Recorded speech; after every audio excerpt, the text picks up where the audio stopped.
અત્યારે માર્કેટમાં અલગ અલગ પ્રકારના રીંગણા મળતા હોય છે, તો આજે આપણે મસ્ત મજાના કાટાળું અને ઉનાળુ રીંગણાનું શાક બનાવીશું.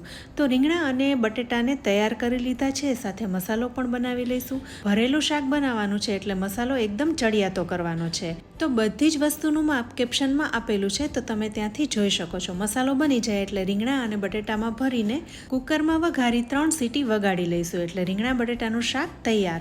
આ શાક રોટલી, રોટલા અને ભાખરી ભેગું તો એકદમ સરસ લાગે છે.